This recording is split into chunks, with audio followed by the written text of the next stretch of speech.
Good afternoon, everyone. My name is Trisha Ibuneo and I am from BSIT 112. So today, we will discussing about the environmental protection which we tackles about the global warming. But before we proceed to our topic, we would like you to give the objectives of our study, which is first, we should describe and define the global warming. Second, we should give you the effects of global warming. Third, we should explain what greenhouse effect is and define the climate change, differentiate the mitigation and adaptation. Sixth, identify the 7 principles of the environment. And lastly, 7, we should identify the different environmental laws. So, now, what is global warming? So, what is global warming?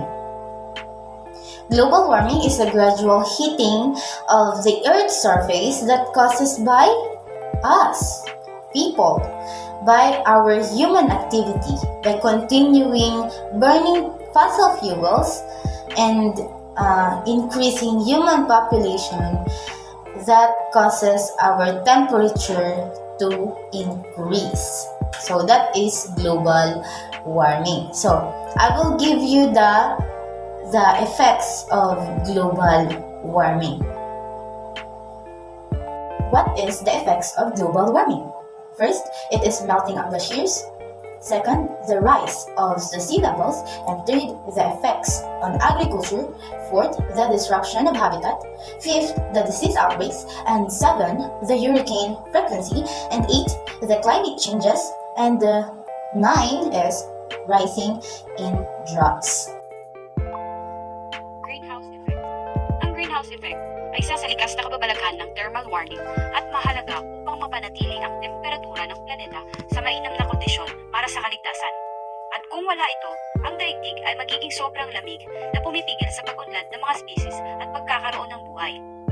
Tinatawag itong greenhouse effect dahil ang parehong epekto ay maaaring sundin kahit na sa isang mas maliit na lawak sa loob ng isang greenhouse. Climate change. Climate change refers to the change in the environmental condition of the Earth. This happened due to many internal and external factors. The climatic change has become a global concern over the last few decades. It is the defining issue of our time. Climate change adaptation.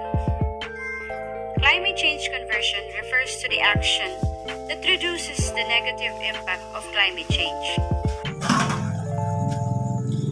What is climate change mitigation? Reducing climate change involves reducing the flow of heat, trapping greenhouse gases into the atmosphere, either by reducing sources of these gases. The difference between adaptation and mitigation is adaptation can be understood as the process of adjusting to the current and future effects of climate change, while the mitigation means making the impacts of climate change less severe by preventing or reducing the emission of greenhouse gases into the atmosphere. So this is the 7 environmental principles. Number 1 is nature knows best. This principle is the most basic and in fact encompasses all the others. Humans have to understand nature and have to abide by the rules nature dictates. And the number 2 is all forms of life are important. So every form of life on earth is important and all living organisms have the inherent right to exist. So katong mga forms of life nga ga-exist, moto sila ang mga plants, animals, fungi, o bacteria. The number 3 is everything is connected to everything else. So these principles is best exemplified by the concept of the ecosystem.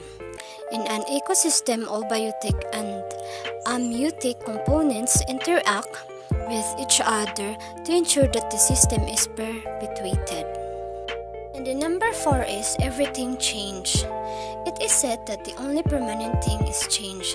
It means that the world is always changing and so are people.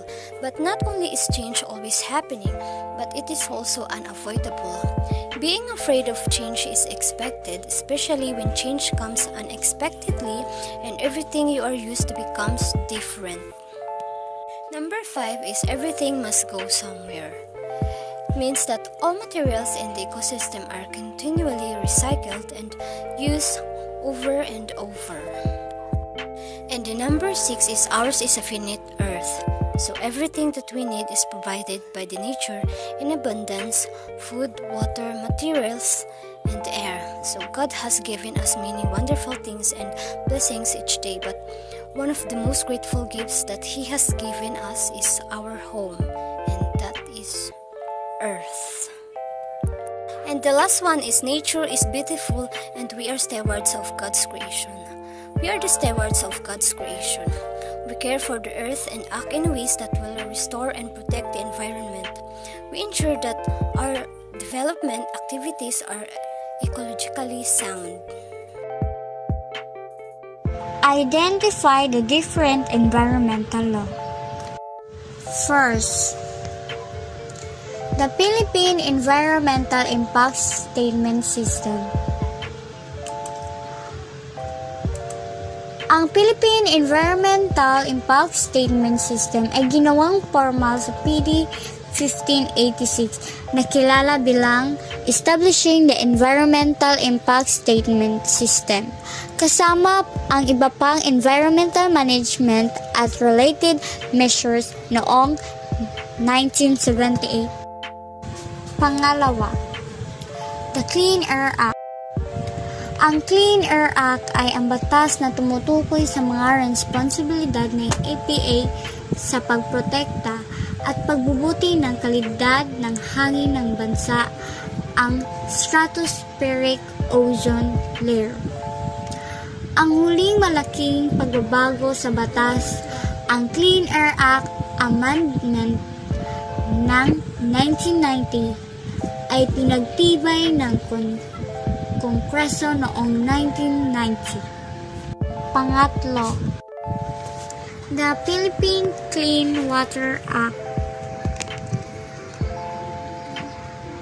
Ang Philippine Clean Water Act of 2004, Republika Act noong 1975 ay naglalayo ng protektahan ang mga anyong tubig ng bansa mula polusyon mula sa mga pinagmumula ng lupa, mga industriya at komersyal na establishmento, agrikultura at mga aktibidad sa komunidad ng bahay. Pang-apat, Philippine Ecological Solid Waste Management Act. Ang Republika Act RA 9003 o mas kilala bilang Ecological Solid Waste Management Act of 2000 ay nagbibigay ng kinakailangang balagkas ng patakaran, mga mekanismong institusyonal at mandato sa mga local government units LGUS na makamit ang 25% pagbabawas ng basura sa pamamagitan ng pagtatak ng pinagsamang solid waste, mga plano sa pamamahala batay sa Panglima,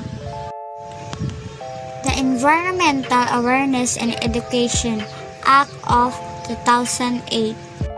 Ang Republika Act number 9512 o ang National Environmental Awareness and Education Act of 2008 ay nagsasaad na ang Estado ay dapat magsulong ng pambansang kamalayan sa papel ng mga likas na yaman sa paglago ng ekonomiya at ang kahalagahan ng pangangalaga sa kapaligiran at ekolohikal na balance tungo patuloy sa bansang kaunlaran.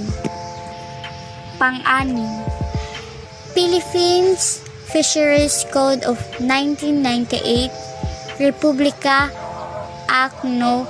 8550, isang batas na pagtatadhana para sa pagpapaunlad, pamamahala at pag-iingat ng mga mangingisda at yamang tubig na pinagsasama ang lahat ng mga batas na naugnay dito at para sa iba pang mga layunin. Ang 7. The Philippine Toxic Substance and Hazardous and Nuclear Waste Act of 1990. Ang Republika Act na 6969 ng Pilipinas, kilala rin bilang Toxic Substance and Hazardous and Nuclear Waste Control Act of 1990. Ang aksyon ay isinagawa upang kontrolin, pangangasiwaan at ayusin ang mga aktibidad sa mga nakakalason na kemikal at panganib na basura. Pang-8. Climate Change Act of 2009. Ang kanyang batas ay naglalayo na isama ang mga hakbang pagbabawas ng panganib sa kalamidad sa mga plano sa adapsyon sa pagbabago ng klima, pag-unlad at mga programa sa pagbabawas ng kahirapan. Implemented the following: the Forest Protection, Conservation and Development, and cleaning up waterways and other sites such as hospital and estuary. Ano ang maaari mong gawin upang makatulong protektahan ang kagubatan? Maaari kang kumilos, maaari kang huminto sa pagbili ng mas kaunting uri ng mga nakakapinsalang produkto at hanapin ang mga sertipikadong fair trade o nagmula sa responsableng pinamamahalaang kagubatan.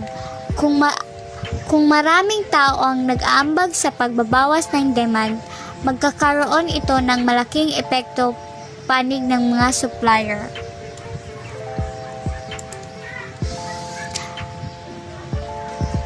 Pangalawa, pahusayin ang mga pasilidad sa kalinisan sa pamamagitan ng pagbibigay ng mga palikuran at palikuran na nag-flush sa ibang imbornal o ligtas na enclosure. Isulong ang mabuting gawi sa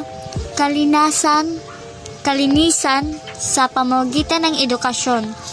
Pagpatupad ng mga sistema ng pag-aani ng tubig ulan upang pangolekta at mag-ambag ng tubig ulan para sa pag-inom o pag-recharge ng mga aquifer sa ilalim ng lupa. Number 3. Keep water clean. Return use motor oil for recycling. Number 2, use a commercial car wash. Number 3, sweep sidewalk and driveways. Flight mode, avoid using fertilizer that contain phosphorus. Leave and mow botanics to stream and lakes. The role of the youth in environmental protection and management.